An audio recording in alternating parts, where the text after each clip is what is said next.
बिस्मिल्लाहिर्रहमानिर्रहीम। मैंने कल आप लोगों से कहा था कि क्योंकि आई कैप की बुक आ गई है तो आप सबसे अच्छी स्ट्रेटजी हमारी हो सकती है एग्ज़ाम क्वालिफाई करने के लिए कि आप आई कैप की बुक की कॉपी करवाएं ऊपर से और उसको 2 बाइंडिंग बनवाएं। इनकम टैक्स अलग करें, उसमें से सेल टैक्स अलग करें। जब आप इनकम टैक्स अलग करेंगे तो ये कोई 210 पेजेस के आसपास बुक बनेगी आपकी। इसको सिंगल साइड प्रिंट करवा लें, ठीक है। उसका फ़ायदा क्या होगा, आप किताब को और क्लास में जो हम कोई एग्जांपल जनरेट कर रहे हैं ये सारी नोटिंग हमारी एक जगह आ जाएगी और हम बड़ी आसानी के साथ जब एग्ज़ाम में आखिरी महीने में रिवीजन में जाएंगे तो हमें ये नहीं होगा कि सर ने क्या एग्जांपल दी थी, वहाँ क्या हुआ था, क्या, ये बिल्कुल 100% आपकी चीज़ें तैयार हो जाएंगी, ठीक है ना। फिर आई कैप ने प्रैक्टिस क्वेश्चंस भी अपलोड कर दिए हैं, ठीक है ना, उनकी भी कॉपी करवा लेंगे। इन 2 के साथ हम एडिशनल मटेरियल जहाँ हमें लगेगा कि यहाँ आई कैप की किताब में प्रैक्टिस कम है, यहाँ 360 डिग्री क्वेश्चन ऐड करके हम अपने कॉन्सेप्ट को थोड़ा अपग्रेड कर लें, वो मटेरियल साथ साथ मैं आपको प्रोवाइड करता जाऊंगा। तो हम उसी डॉक्यूमेंट को बुनियाद बना रहे होंगे जिसको ये दोनों चीज़ें, ये दोनों किताब जिस वक्त एग्जामिनर पेपर बनाने बैठेगा तो उसकी टेबल के सामने यही 2 बुक्स होनी है, आई कैप की स्टडी टेक्स्ट और आई कैप का प्रैक्टिस क्वेश्चन। जनरली टीचर अपनी किताब होने की वजह से इन 2 बातों को प्रमोट नहीं करते, जबकि हर दफ़ा जब एग्ज़ाम में सवाल आते हैं तो ये एहसास होता है कि यार अगर बच्चा ये 2 चीज़ें करके गया होता तो ये सवाल उसने 100% कर लेना था। इसलिए इसको बुनियाद बनाएंगे। आप कोशिश करें कि जब आप कल से क्लास में आएँ तो सिंगल साइडेड कॉपी करवा लें। ये जो स्लाइड्स हैं फिर इनकी कॉपी की ज़रूरत नहीं पड़ेगी, ये आपके पास सॉफ्ट में मौजूद होंगे। इनसे आप सॉफ्ट में पैसे अपने बचा लेंगे ज़रा, ठीक है ना। और किताब आपकी, क्योंकि वो तो फ़ॉन्ट छोटा होगा ना, इसमें तो बड़ा फ़ॉन्ट है, इससे बहुत ज़्यादा आपके पैसे खर्च हो जाएंगे, आपकी पैसों की भी थोड़ी सी सेविंग हो जाएगी। ये सारा डाटा मैं आपको सॉफ्ट में प्रोवाइड करता ही हूँ, तो ये आपके पास सॉफ्ट में होगा और कल जब आप क्लास में आएँ तो आपके पास किताब मौजूद हो ताकि वहाँ आप हाईलाइट करें, वहाँ नोटिंग करें। हमने चीज़ें अल्टीमेटली वहाँ से याद करनी है, ठीक होगी बात जी। अच्छा जनाब, तो हम आगाज़ ऐसे ही कर रहे थे कि जब भी कोई हेड ऑफ इनकम पढ़ेंगे तो 4 बातों का सवाल ढूंढ रहे हैं। ऑल हेड्स ऑफ इनकम है। एक हेड ऑफ इनकम हमने कंप्लीट कर लिया, इनकम फ्रॉम प्रॉपर्टी। नाउ क्या जी, पहली बात स्कोप। स्कोप का मतलब है व्हाट इज इंक्लूडेड।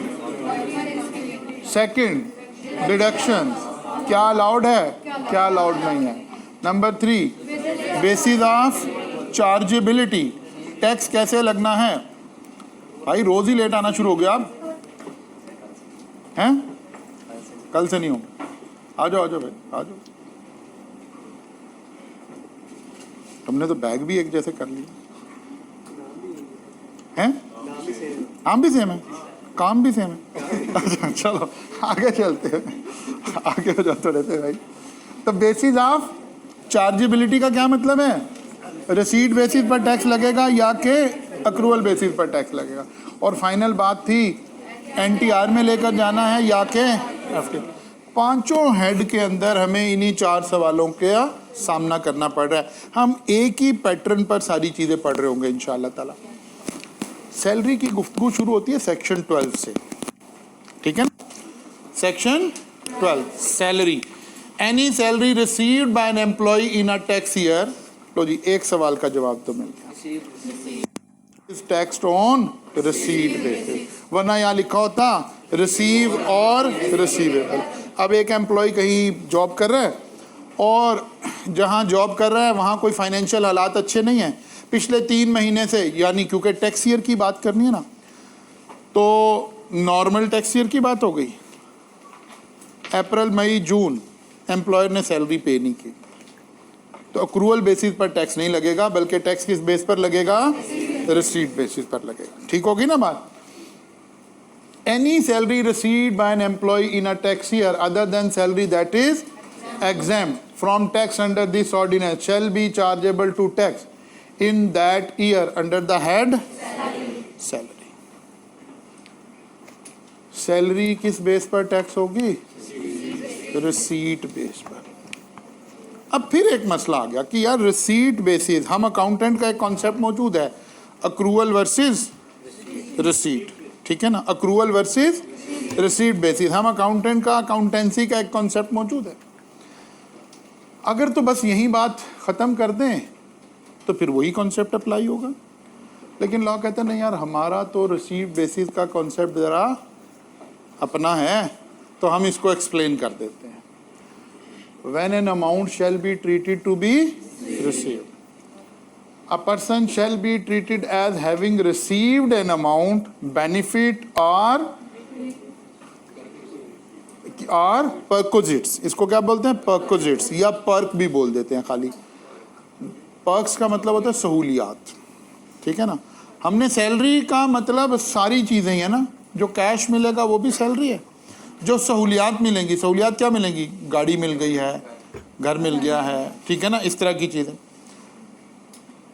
या कोई और चीज़ें, ये सब सैलरी की डेफिनेशन में आएंगी। अभी डेफिनेशन पर चल, वो कहता है ये कब रिसीव होगा? If it is actually received by the, वो कहता है भाई सैलरी थी, आपने रिसीव कर लिया, आपके अकाउंट में पैसे ट्रांसफ़र हो गए हैं या कैश आपको डिलीवर कर दिया है, तो ये तो एक्चुअली रिसीव हो गया। जो आम जहन में तो यही बात थी हमारे। वो कहता है number 2, applied on behalf of the person at the instruction of the person और अंडर एनी। वो कहता है applied on behalf of the person. अब लॉ की मजबूरी है ना, वो कहता है अगर खाली इतना कह के रुक जाता कि salary is taxed on received basis. अब एक शख्स की सैलरी है 2,50,000 रुपया, उसने घर बनाने के लिए लोन लिया हुआ था हाउस बिल्डिंग फाइनेंस कॉरपोरेशन से। उसने एम्प्लॉयर को कहा कि भाई आप मुझे सैलरी ना दिया करें, मेरी 2.5 लाख रुपए की किस्त आती है, वो आप इधर भेज दिया मैंने। और अब वो इनकम टैक्स वालों को कह रहा है कि सर आपने कहा था जब सैलरी रिसीव करेंगे जब टैक्स लगेगा, मैंने तो रिसीव की नहीं है, कसम ले लो मैंने रिसीव नहीं किया है। अगर ये वाली बात एक्सप्लेन ना की जाती तो उसका मौक़िफ़ ठीक हो जाता। लॉ कहते नहीं नहीं यार, अगर आपकी डायरेक्शन पर कहीं पेमेंट कर दी जाए तो ये बेसिकली आपने रिसीव ही कर ली है। Applied on behalf of the person at the instruction of the.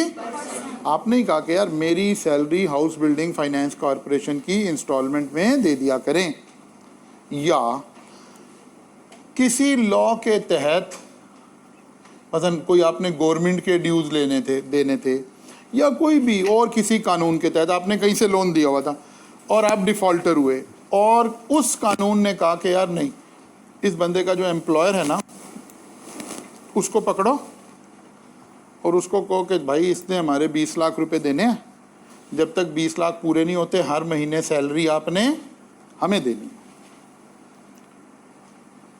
वो कहता है तब भी सैलरी आपको रिसीव हो गई है। इसको कैसे कह रहा है? और अंडर एनी लॉ, किसी कानून के तहत रिकवरी के कवानीन होंगे ना, आपसे अमाउंट ऐसे रिकवर कर ली जाए कि आपके एम्प्लॉयर को ढूंढ लिया जाए और उस एम्प्लॉयर को नोटिस दिया जाए। जैसे नैब की ने कोई रिकवरी करनी हो तो नैब जनाब उस एम्प्लॉयर को परसू करे और कहे भाई इसने नैब से इतने पैसे देने, आप ये जमा करवाते जाएं हमारे पास। सुप्रीम कोर्ट कोई ऑर्डर कर दे किसी लॉ के तहत, और कोई बैंकिंग लॉ कोई ऐसा कर दे। अब आप कहें जनाब मैंने तो सैलरी रिसीव ही नहीं की, मैंने किस चीज़ का टैक्स देना है? वो कहता नहीं भाई ये भी सैलरी रिसीव्ड ही है। 2 बातें हो गई। तीसरी बात, made available to the person. वो कहते भाई एम्प्लॉयर का रूटीन ये था कि हर महीने की 1 तारीख को 1 जुलाई 2023, 1 अगस्त 2023, 1 सितंबर 2023 आपका चेक बना पड़ा होता है और आप अकाउंट डिपार्टमेंट जाके कलेक्ट कर लेते हो, या आपकी कैश में सैलरी पड़ी होती है, आपने जाके कलेक्ट करनी है। अब आप अच्छे खाते पीते इंसान हैं आपने, और जहां आप जॉब कर रहे हैं जिसके साथ, उसके ऊपर भी आपका रिलायंस भी ठीक है। ये भी नहीं है कि यार सैलरी निकलवा लो, कहीं खर्च ही ना कर दें, बाद में कौन दे, ये वाला चक्कर भी नहीं। आप 6 महीने से सैलरी लेने ही नहीं गए, आपने कहा अच्छा पड़े हुए हैं इकट्ठे एक ही दफ़ा ले लूँगा। अब आप कह रहे हो कि यार मैंने तो सैलरी रिसीव नहीं की है। लॉ कहते नहीं नहीं नहीं नहीं, ये मेड अवेलेबल थी, एम्प्लॉयर की तरफ से रेडी थी, आपने रिसीव नहीं की है, ये भी रिसीव्ड की डेफिनेशन में आ गई। वो जो पॉलिटिकली नवाज शरीफ साहब एक नारा लगाते हैं ना कि जी बेटे से सैलरी ना लेने पर, नहीं नहीं नहीं, वहाँ प्रॉब्लम ही है। वहाँ उस वक़्त इनके जो वकला थे वो धोखा खा गए। वो जो इतने बड़े बड़े चोटी के वकील थे ना, उन्होंने ये डेफिनेशन नहीं पढ़ी और वो मुकदमा लड़ते रहे कि हमने तो सैलरी ली नहीं है, हमने तो सैलरी ली नहीं है। यही वो डेफिनेशन है जो मियां नवाज शरीफ को नाअहल करवाने में, जिसने एक इस डेफिनेशन ने रोल प्ले किया। बिकॉज सैलरी वो वहाँ क्या कहते थे कि जी हमने तो ली नहीं है, सैलरी बैंक में ट्रांसफ़र हो रही थी। अब जाहिर है मतलब इन लोगों को कोई पैसे उस बैंक से निकाल के तो नहीं खर्च करने, कौमी ख़जाना सारा मौजूद है खर्च करने के लिए ठीक है ना, तो बैंक से क्यों निकलवा के खर्च करने हैं। तो वहाँ जब ये अदालत में मुकदमा लड़ रहे थे तो ये कह रहे थे कि जी हमने तो सैलरी ली नहीं है। नहीं नहीं, ली नहीं है नहीं, लॉ ये थोड़ा कह रहा है कि आप सैलरी निकलवाएंगे। नहीं नहीं, मेड अवेलेबल भी सैलरी ट्रीट हो जाती है। बात समझ आइए ना। इनकम टैक्स की एक ये डेफिनेशन ने भी वहाँ रोल प्ले किया। तो टैक्स ये कहता है कि भाई वो जो हमने कहा है ना ये रिसीट बेसिस पर होगी, तो इसके 3 मीनिंग हैं, इनमें से कोई एक भी पूरा हो गया तो आपने सैलरी पर टैक्स देना है। पहला सबसे आसान सादा, when it is actually received. जी जनाब, पैसे आपने ले लिए हैं, कब लिए हैं?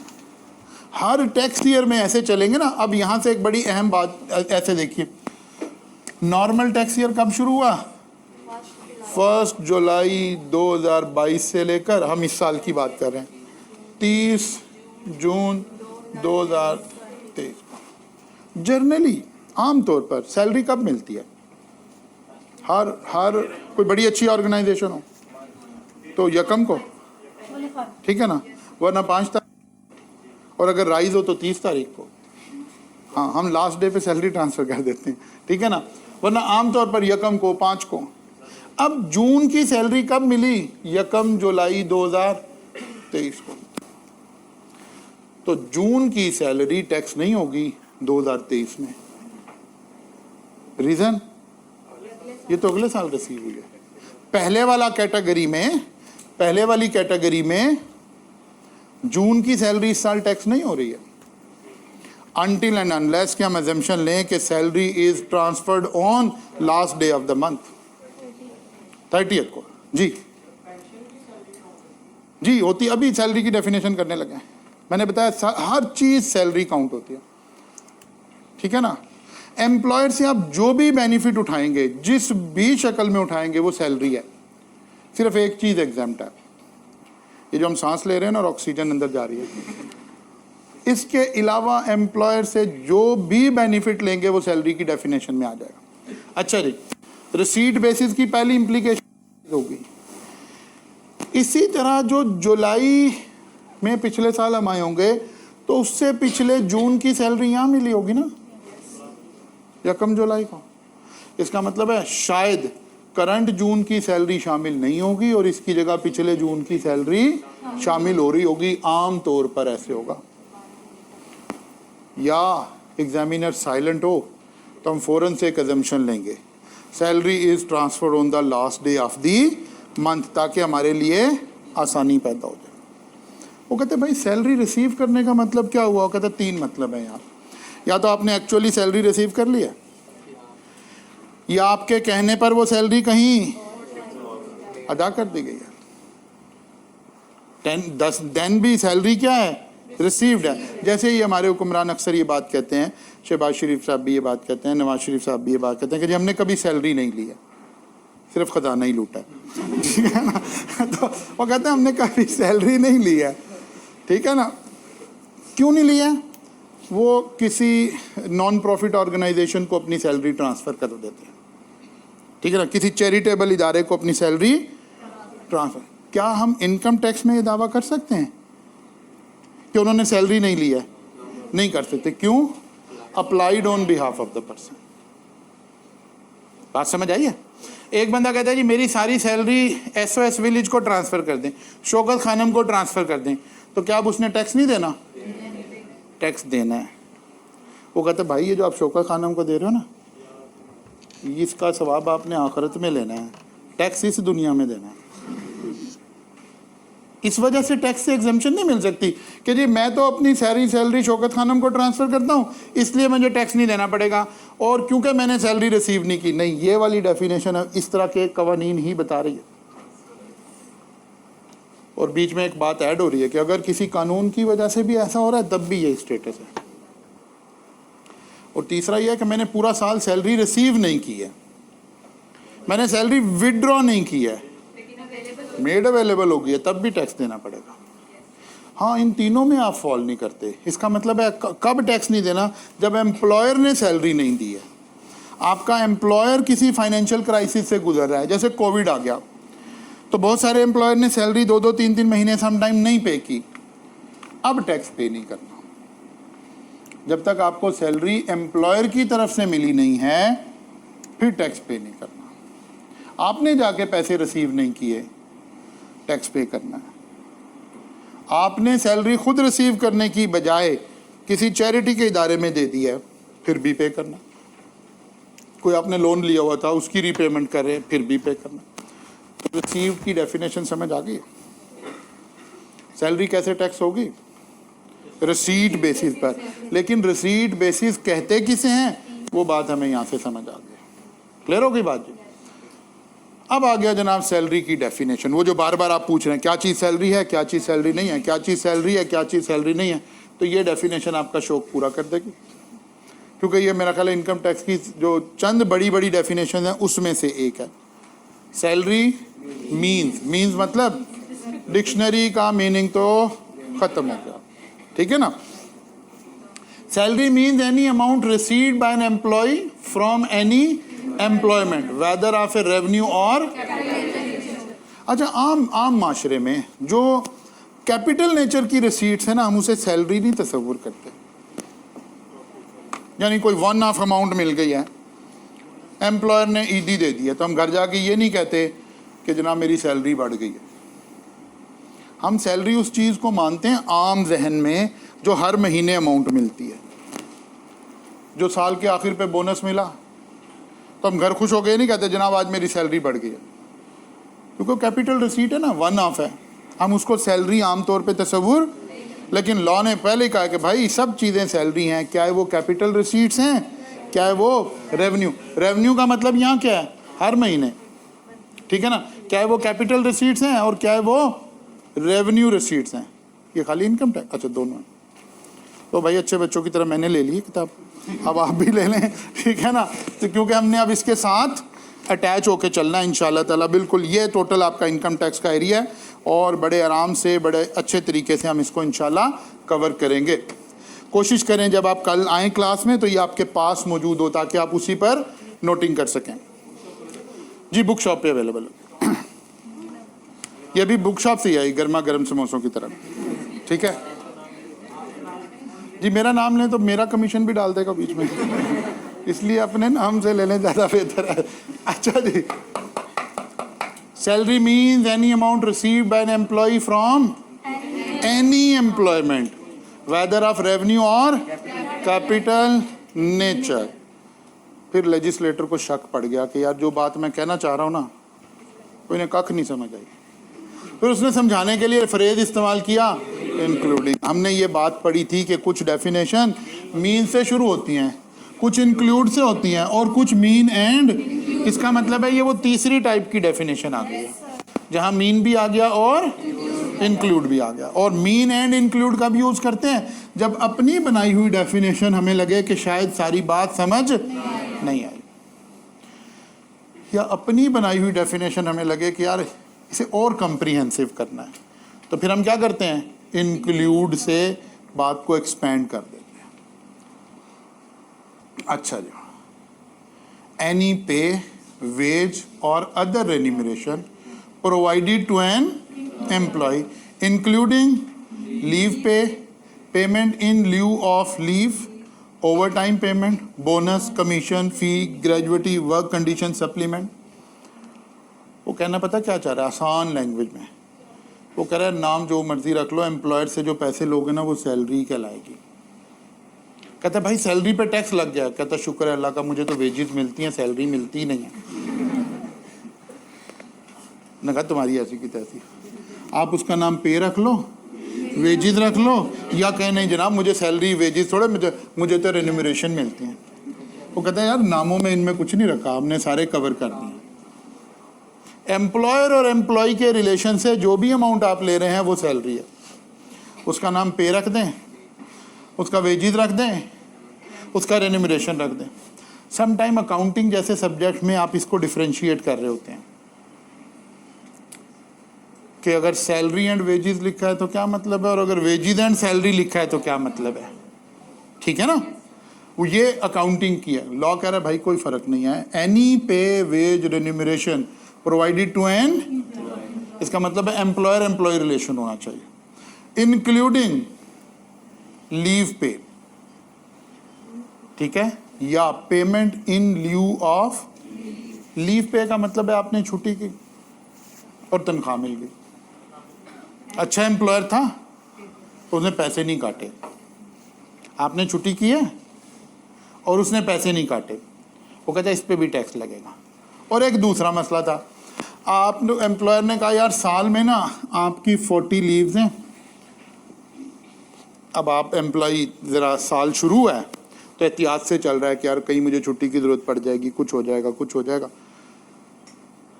अब वो जब पहुंचा ना मई में और जून में, तो उसने देखा यार अभी तो मेरी 30 छुट्टियां पड़ी हैं, मैंने तो छुट्टी कोई नहीं की है। हमने कहा यार अच्छा चलो अब छुट्टियां करनी शुरू कर देते हैं। दिन 60 रह गए, छुट्टियां 30 हैं। अब उसने कैलकुलेशन कर ली है कैसे मैंने अपनी पूरी करनी। अब हमारा जो ज़रूरी काम है वो मुतासिर हो रहा है। अब HR वालों ने पॉलिसी बनाई, नहीं यार ऐसे तो ये ज़बरदस्ती की छुट्टियां करके सारे काम का जनाजा निकाल रहे हैं। उन्होंने कहा कि यार एक काम करते हैं, हम इन्हें कहते हैं कि भाई आप ऐसे ज़बरदस्ती छुट्टियां ना करें। आपकी 40 छुट्टियां थी, फ़र्ज़ किया आपने बीच में से 20 कर ली हैं, 20 बच गई हैं, तो हम आपको 20 दिन की एक्स्ट्रा सैलरी दे देंगे। इसका मतलब है आपने 20 दिन ज़्यादा काम किया है ना, आपको अलाउ था कि आप 20 छुट्टियां कर लेते, लेकिन आपने छुट्टियां नहीं की हैं। आप छुट्टियां ना करें, उनकी जगह आपको पैसे मिल जाएंगे। इसका नाम क्या है, payment in lieu of leave. In lieu of का मतलब होता है की बजाय, छुट्टी की बजाय पेमेंट मिल गई है। बाद नहीं भाई हमने पैसे नहीं देने, छुट्टी कर लो, तो ठीक है फिर छुट्टी कर लेनी चाहिए। लेकिन एक अच्छा HR मैनेज करने वाला क्या कहता है वो कहता है भाई अगर आपने फ़र्ज़ किया 30 दिन छुट्टियां नहीं की ना, तो हम आपको एक सैलरी एक्स्ट्रा दे देंगे, क्योंकि आपने एक महीना एक्चुअली इन सब्सटेंस आपने एक महीना एक्स्ट्रा काम किया है। वो कहता है भाई ये तो मैंने एक्स्ट्रा काम किया, इस पर टैक्स ना लगाओ। कहता है नहीं इस पर भी लगेगा। लीव पे का मतलब समझ आ गया, payment in lieu of leave का मतलब समझ आ गया, ओवर टाइम का पहले ही समझ आया हुआ है, बोनस का पहले ही समझ आया हुआ है, कमीशन का पहले ही समझ आया हुआ है कि यार अगर मुझे कमीशन मिले कि जनाब आप कस्टमर लाएंगे तो जो कस्टमर आपके थ्रू आएगा उसका 10% भी आपको मिलेगा, तो क्या ये सैलरी है? लॉ कहता है मेरी नज़र में तो सैलरी है। बोनस साल के आखिर में कंपनी अनाउंस कर देती है, ठीक है ना। ओवर टाइम का मतलब होता है 5 बजे तक आपकी ड्यूटी थी, उन्होंने कहा आज आपको 8 बजे तक रुकना पड़ेगा, तो वो जो पेमेंट मिल रही है ओवर टाइम, बोनस, कमीशन, फ़ी, ग्रेजुएटी रिटायरमेंट के बाद जो मिलती है, और work condition supplement. Work condition supplement का मतलब होता है जैसे फ़र्ज़ की आपकी वाइट कॉलर जॉब है, ठीक है ना, कोई एक काम ऐसा आ गया कि फ़र्ज़ किया आप ना वाइट कॉलर जॉब का मतलब है आप ऑफिस में बैठते हैं, साफ़ सुथरे दफ्तर में बैठते हैं, लेकिन एक असाइनमेंट आ गई आप ऑडिटर ही थे, फ़र्ज़ करें आप काम कर रहे थे किसी ऑयल एक्सप्लोरेशन कंपनी में ना, लेट्स अज्यूम पाकिस्तान की बात करते हैं, OGDC हमारी सबसे बड़ी कंपनी है ऑयल एक्सप्लोरेशन की, या PPFL ये दूसरी कंपनी। खैर आप यहाँ जॉब कर रहे थे एज ए ऑडिटर। जहाँ से ऑयल निकल रहा होता है ना उसे कहते हैं वेल हेड। कोई प्रॉब्लम आ गई है वेल हेड के ऊपर, जहां आपको पॉइंट किया जा रहा है कि बीइंग एन ऑडिटर, यार आपने 30 दिन यहां गुजारा, पहले आप कहते हो यार मैंने जाना, क्योंकि ये वाली लाइफ तो बड़ी और तरह की लाइफ है, ये बड़ी सेक्रीफाइस किस्म की लाइफ है, यहाँ वर्कर्स वाली लाइफ है, यहाँ टेम्परेचर भी वैसा है, यहाँ इन्वायरमेंट भी वैसा है, यहाँ कपड़े भी गंदे हो जाएंगे, लेकिन वो कहते हैं सर अब आपको जाना तो पड़ेगा। लेकिन हम आपको, क्योंकि आप इस एनवायरनमेंट में रहेंगे तो इसका 2 लाख रुपए आपको इस महीने एडिशनल पे करेंगे एज वर्क कंडीशन सप्लीमेंट। तो कहता है यार ये तो भाई मुझे जलालत के पैसे मिले हैं। टैक्स वाले कहते नहीं हमारे नज़दीक जलालत भी सैलरी है। बात समझ आ रही है ना। वो कहते कोई वर्क कंडीशन सप्लीमेंट आ गया, सच एज फॉर अनप्लेजेंट, ये अनप्लेजेंट की बात आ गई, या डेंजरस वर्किंग कंडीशन। किसी वापडा के एम्प्लॉय को जब वो ये जो हाई टेंशन वायर्स हैं इसके ऊपर काम कर रहा हो, तो ये 11,000 kV और इस पर जब वो बच्चा काम कर रहा है, इसको यहाँ डेंजरस एरिया आ गया, यहाँ काम करने के कोई एक्स्ट्रा पैसे दे रहे हो, तो कहते भाई वो भी सैलरी है। हमारी नज़र में तो एम्प्लॉयर और एम्प्लॉय के रिलेशन से आप जो भी पैसे रिसीव करेंगे वो हमारी किताबों में सैलरी है। पॉइंट नंबर 1 का मतलब है जो मर्जी कर लो ये सैलरी है। जब भी पैसे मिलेंगे एम्प्लॉयर एम्प्लॉय के रिलेशन से, क्योंकि ऊपर आ गया था by an employee from employment, तो ये तो सैलरी हो गई। ठीक है। नंबर 2 इंक्लूडिंग का मतलब था ना, सैलरी को एक्सपेंड कर रहे हैं डेफिनेशन को।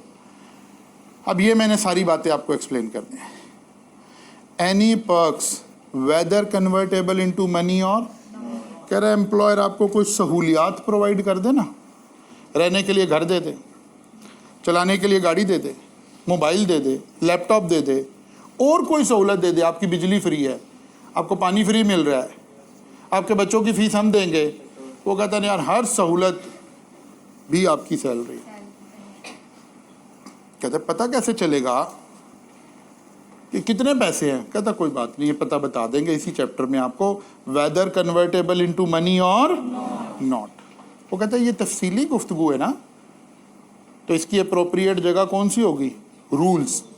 वो कहता है हम रूल बता देंगे आपको कि जनाब कैसे पता चलेगा कितना घर हो तो मेरी सैलरी में कितनी अमाउंट ऐड होगी, कैसे पता चलेगा अगर मुझे गाड़ी एम्प्लॉयर ने दी हुई है तो कितने पैसे मेरी सैलरी में ऐड होंगे। वो कहता है ऐड करना सिखा देंगे, अभी सब्र करें, अभी सिर्फ इतना डाइजेस्ट करें कि अगर कोई सहूलियात हैं तो वो भी सैलरी है। अब आम जिंदगी में हम सहूलियात को सैलरी तस्वुर नहीं कर रहे होते। Any perks whether convertible into money or not. Number 3, the amount of any allowance provided by an employer to employee including cost of living, अच्छा including को बाद में कर, amount of any allowance। Perks और अलाउंस में एक फ़र्क है। पर्क्स में आप सहूलत प्रोवाइड करते हैं, रहने के लिए घर, चलाने के लिए गाड़ी। अलाउंस का मतलब होता है कि यार हम आपको हाउस रेंट अलाउंस दे देंगे 25,000 रुपया, आप जहाँ मर्जी रहते रहो। अलाउंसेस कैश में पे हो रहे होते हैं, अलाउंसेस को कन्वर्ट करने की जरूरत नहीं पड़ेगी। वो तो पहले ही पता होगा 20,000 मिल रहा है, 25,000 मिल रहा है, 50,000। वो कहते हैं यार हम गाड़ी नहीं प्रोवाइड करते भाई, गाड़ी की जगह आपको 10,000 रुपया महीने का हम पे करेंगे, गाड़ी आप अपनी यूज़ करें। ये क्या हो गया? अलाउंस। और वो कहते नहीं जनाब हम कंपनी आपको गाड़ी प्रोवाइड करेगी। ये क्या हो गया? पर्क्स।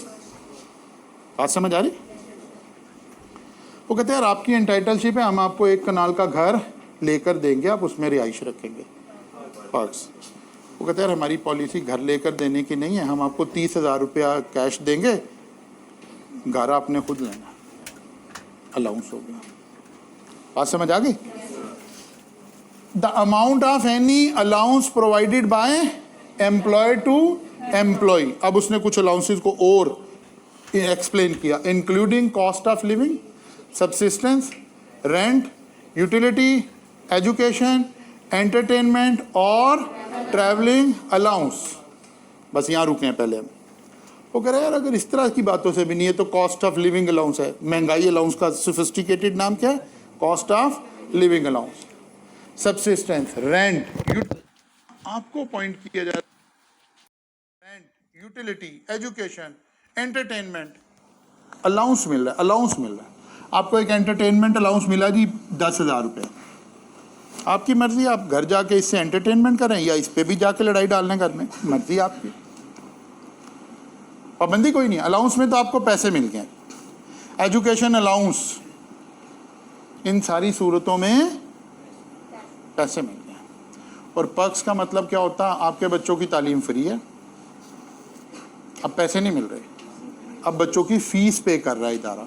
हो सकता है आप में से कोई बच्चे ऐसे बैठे हो जिनके वालिदैन ऐसी जगह जॉब कर रहे हो जहाँ जो राइस को फीस पे हो रही हो वो उनके इदारे से आ रही हो। अगर इदारे से डायरेक्ट फीस आ रही है देन इट इज़ पर्क्स। और अगर इदारा एक फिक्स अमाउंट देता है तो फिर अलाउंस। ठीक होगी बात? अच्छा जी। फिर वो आखिरी बात कहता है but shall not include any allowance solely expended in the performance of employee's duty of. वो कहते हैं लेकिन अगर कोई ऐसा अलाउंस हो, ऐसा कैश हो कि आपको कहा जाए भाई आप कराची जा रहे हो, ये पकड़ो जाने की टिकट, आने की टिकट के पैसे, ये टिकट करवाओ, 3 दिन वहाँ रहना है, ये होटल के पैसे, और ये काम आपने दफ्तर का करके आना। क्या ये बात भी सैलरी में आएगी? नहीं, ये तो सोली एक्सपेंडेड किसके ऊपर खर्च हो रहे हैं? एम्प्लॉयर की ड्यूटी के लिए खर्च हो रहे हैं। भाई इसका मेरी सैलरी से तो कोई ताल्लुक वास्ता नहीं है। But shall not include any allowance solely expended in performance of employees duty of employment। Clear होगी बात? 3 चीजें शामिल हो गई हैं। नंबर 1, मंथली सैलरी जिस भी नाम पे लें वो सैलरी है। वेज, पेमेंट, फ्लॉर, रिमार्क, उर्लम पुर्लम सारा कुछ उसने शामिल कर दिया। नंबर 2, सहूलियात जो भी लें। नंबर 3, कैश में जो भी अलाउंस मिले सारे का सारा सैलरी में आ गया। ठीक होगी बात? अच्छा जी। For removal of doubt it is clarified that allowance solely expended in performance of employee's duty does not include allowance which is paid in monthly salary और फिक्स बेसिस और परसेंटेज ऑफ सैलरी। वो कह रहे यार ये जो बात हमने ऊपर लिखी है ना, इसको समझें, ये क्या कह रहे हैं हम? Actual expenditure. अगर आपको एक फिक्स अमाउंट दे दी जाए कि यार आप दफ्तर के कामों से बाहर निकलते हैं और आपको जाना ना तो पड़ता ही है, और आप हर दफ़ा ऊबर का बिल ला के हमें दे रहे हैं, यार ऐसा करते हैं तुम्हें 20,000 रुपया महीने का इकट्ठा दे देते हैं, बस तुम्हें 20 ही मिला करेगा, अब खर्चा हो या ना हो 20 मिलेगा। वो कहता है ये इस वाली डेफिनेशन में नहीं आया, बट डज नॉट एक्सक्लूड, ये ऊपर में चला गया। दोबारा बताने लगा। ऐसे सोचो, एक बंदा है, उसके ज़िम्मे बाहर जाना आना है। अब वो बेचारा जब बाहर जाता है वो कहता है जी पैसे दे दो। कहते हैं अच्छा जी। फिर हमने थोड़े दिनों में हमें समझ आई यार हर वक्त सबके सामने से पैसे निकाल के जो दे रहे हैं, हमने कहा यार बात सुनो, तुम ऊबर करवा के चले जाया करो, शाम को हमें ऊबर का एक्चुअल बिल दे दिया करो और अकाउंटेंट से पैसे ले लिया करो। अब पिछले 3 महीने से ऐसे हो रहा है। किसी महीने इसकी ट्रैवलिंग बनी 25,000 रुपया, किसी बनी 30,000 रुपया, किसी बनी 20,000 रुपया। हमने इसे बुला लिया, क्या रोज़ बिल लाते हो, रोज़ बिल लेते हो, ठीक है ना, आप एक काम करो, आप 25,000 रुपया महीने का हमारे से सैलरी में फिक्स ले लो, इससे ये खर्चे कर दिया करना। ला कहते नहीं, अगर आप ऐसे चलोगे ना तो फिर हम इसे 25,000 रुपया अलाउंस तस्वुर करेंगे और ये इसकी सैलरी में ऐड करेंगे, इसे इसी तरह ही चलाएं, फिर ये सैलरी में ऐड नहीं होंगे। अब पढ़ें जरा ये वाली बात के साथ। For removal of doubt it is clarified that allowance solely expended in performance of employee's duty does not include, हालांकि है ये सोली ड्यूटी, लेकिन जब आपने इसका मैकेनिज्म चेंज किया ना, असल में टैक्स वालों को हर वक्त ये लगता रहता है कि लोग झूठ बोल रहे होंगे और वे चोर समझ के बैठे हुए हैं। ऐसे ही है, ये रियलिटी है। वो कहते हैं नहीं, अगर ये सोली एक्सपेंडेड फॉर ऑफिशियल ड्यूटी है ना, तो ऐसे ही पे करें, हर ऊबर का बिल अलग अलग अलग अलग इसको दे। अगर आप इसे लमसम देंगे, कैसे? Allowance which is paid in monthly salary on fix basis, या परसेंटेज ऑफ, कि यार सैलरी का 20% हम आपको ट्रैवलिंग दे देते हैं, इसके अंदर आप मैनेज करेंगे। वो कह रहा जैसे ही आप फिक्स करेंगे ये सैलरी बन जाएगी, ऊपर वाली कैटेगरी में आ जाएगी। क्लियर होगी? थोड़ा लग रहा है कि ज्यादती हो गई है ये, लेकिन लॉ कह रहा है बस ऐसे ही है, क्योंकि हमें वरना शक लग रहा है कि आप ये कोई गड़बड़ कर रहे हैं। Allowance which is not wholly, exclusively, necessarily और actually spend on behalf of, वो कह रहा है कोई आपने ऐसी फिक्टिशियस डाल दी हैं बातें कि ये बंदा कराची जा रहा है, हालांकि गया कोई नहीं है, तो ये तो आप विंडो ड्रेसिंग करने की कोशिश कर रहे हैं टैक्स बचाने के लिए। वो कह रहा है फिर ये भी नहीं, क्योंकि ऊपर लफ्ज़ लिखा था but shall not include any allowance solely expended in performance of employee's duty of employment. Law को लगा कि लोग ना इंटरप्रिटेशन ले आएंगे, उन्होंने खुद ही एक्सप्लेनेशन डाल दी बीच में, लॉ ने ही डाल दी कि भाई ये वाले केसेस वो नहीं है, अगर आप ऐसे पैसे दे रहे हैं तो ये कहाँ फॉल करेगा? सैलरी में ऐड हो जाएगा। अच्छा जनाब, 3 बातें शामिल हो गई हैं, 3 बातें हमें समझ आ गई हैं। नंबर 1, मंथली सैलरी का नाम जो मर्जी रख लें, वेजेस रख लें, सैलरी रख लें, रिन्यूमरेशन रख लें, बोनस रख लें, कमीशन रख लें, सैलरी है। नंबर 2, सहूलियात, पक्स। वो कहते हैं पक्स आपको समझ आ रहे हुए ठीक है, वरना हम रूल में बता देंगे कितने पैसे ऐड करने, इसीलिए आगे उसने लिखा weather convertible into money or not. और तीसरी बात आ गई अलाउंसेस। जनरली अलाउंसेस जो भी आपको मिलेंगे, किस तरह के? Education allowance, utility allowance, entertainment allowance, travelling allowance. एक बंदे की जॉब लगी, यहाँ से उसे राइविंड रोड जाना पड़ रहा है, एम्प्लॉयर ने देखा कि 500 रुपया तो रोज आने जाने के लग गया, उसने कहा हम आपको ट्रैवलिंग अलाउंस देंगे 15,000 रुपया महीने का फिक्स, सैलरी बन गया। बात समझ आ रही? अच्छा जनाब, the amount of any expenditure incurred by an employee that is paid or reimbursed by employer other than expenditure incurred on behalf, अच्छा अदर देन को भी छोड़ते हैं। वो कहता है कोई ऐसा खर्चा जो एम्प्लॉई ने खर्च किया है और एम्प्लॉयर ने रीइम्बर्स कर दिया, जैसे बच्चों की फीस, कि जनाब अब 2 तरीके हैं, अलाउंसेस और इसमें थोड़ा सा लॉ फ़र्क करके चल रहा। एक है कि बच्चों की फ़ीस का वाउचर सबमिट करवाएं, हम ही पैसे पे करेंगे, एम्प्लॉयर ही पैसे पे करेगा, तो वो पिछले वाली कैटेगरी में आ गया। एक है अलाउंसेस की कैटेगरी में आ गया, ठीक है ना। एक है कि नहीं, आप बच्चों के पैसे पे कर दें, फिर इदारा पे कर देगा आपका कोई भी खर्चा।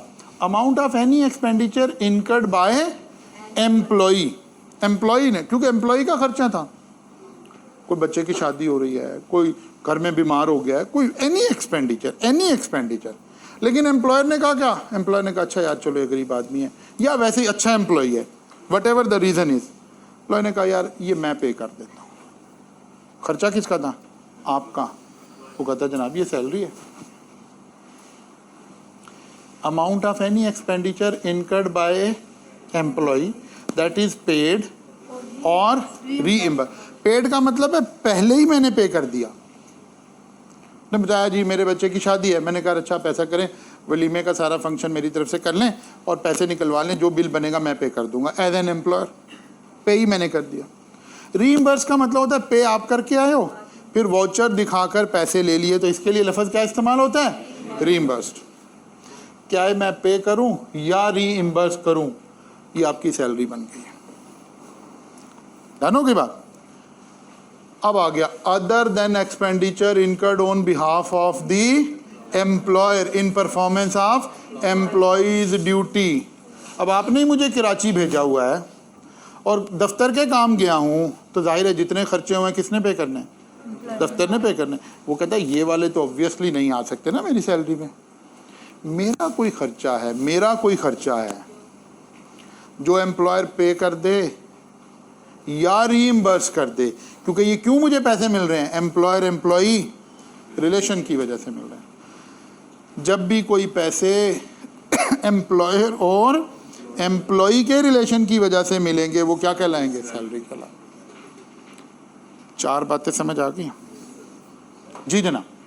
ऐसा भी तो हो सकता है कि दफ्तर की ड्यूटी की वजह से आपने बाहर या किसी ऑफिस की कंपनी के कुछ ऑफिसेज हैं मल्टीपल सिटीज में, तो आप अपनी फैमिली को साथ ले जाए या दोस्तों के साथ टूर चला जाए। मैं तो ऑफिशियल टूर पर जा रहा हूँ। बड़ा लॉ बड़ा मुहतात है, उसने इसीलिए क्या लिखा, होली एंड एक्सक्लूसिव।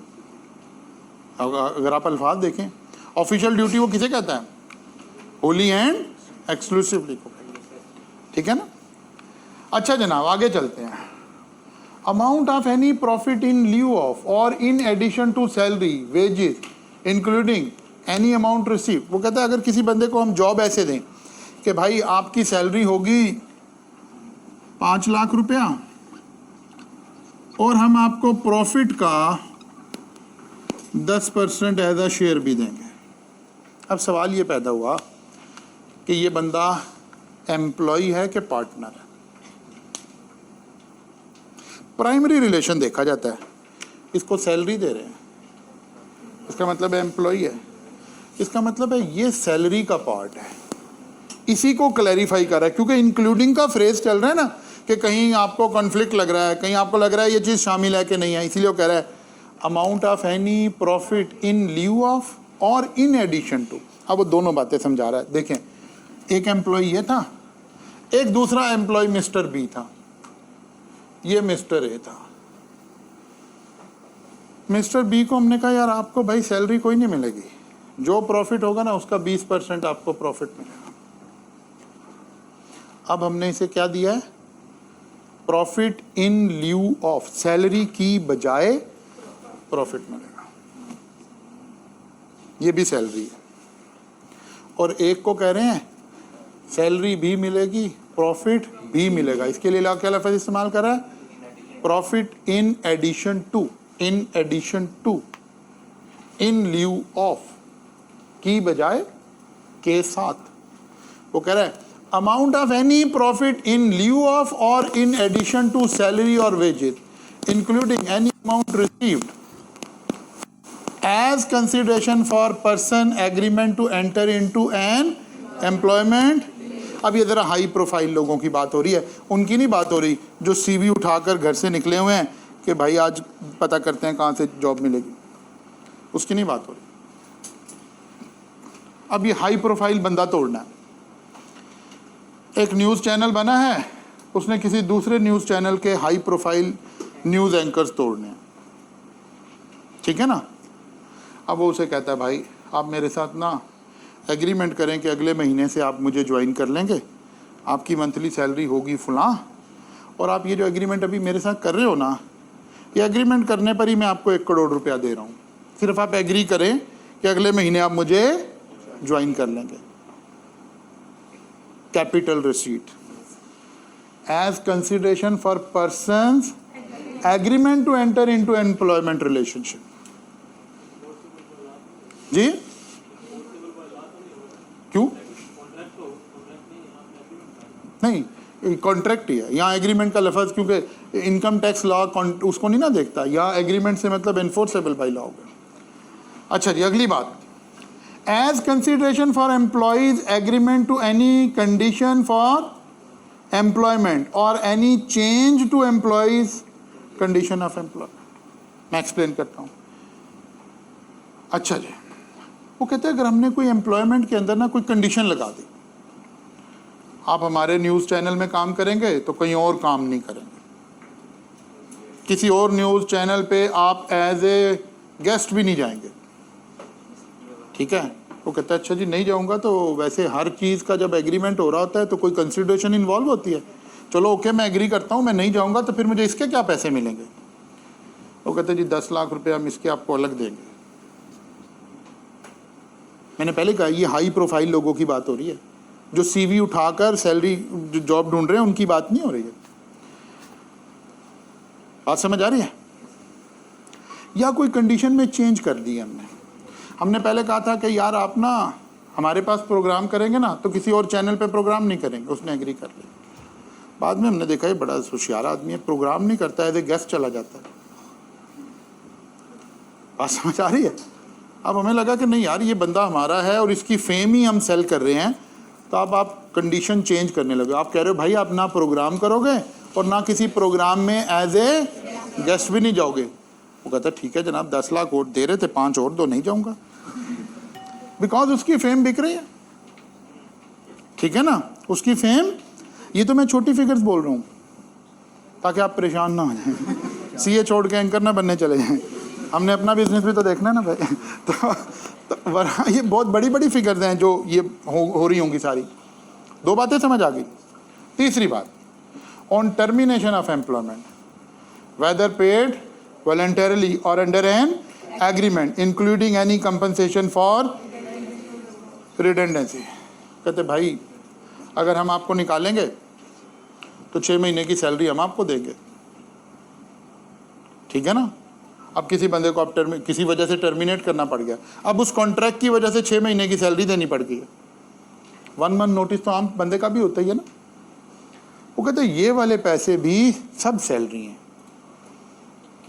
ये तीनों। हालांकि ये कैपिटल नेचर की रिसीट्स हैं, वन ऑफ ज्वाइनिंग पर वन ऑफ किसी बंदे ने कोई एक हैवी अमाउंट ले ली। जैसे जब ये बोल चैनल खुला तो सारे बड़े बड़े जितने एंकर थे बोल ने उठा लिया, फिर बोल वाले को उठा लिया। ठीक है ना। तो ये उन वाली बातों का सारों का जिक्र हो रहा है कि इस तरह की बड़ी बड़ी कोई फिगर्स आ रही होंगी। कोई केमिस्ट होगा, कोई अपने उसका रिनाउंड आदमी होगा, कोई आपकी इंडस्ट्री में कोई टीचर होगा जिसका बड़ा नाम होगा, कॉलेज चाह रहा होगा यार ये टीचर हमारे पास मूव कर जाए, तो इस तरह के एग्रीमेंट्स हो रहे होंगे ना। तो फेम वाले लोगों के साथ जो इस तरह के एग्रीमेंट होंगे, वो कहते हैं यार किसी कन्फ्यूजन का शिकार ना रहना, ये सारी चीज़ें सैलरी हैं और आपने सैलरी में ही इनको टैक्स करवाना है। अभी डेफिनेशन कंटिन्यूड है, कल इंशाल्लाह यहाँ से आगे चलेंगे। आई होप कि आप जब कल आएंगे तो बुक लेकर आएंगे इंशाल्लाह।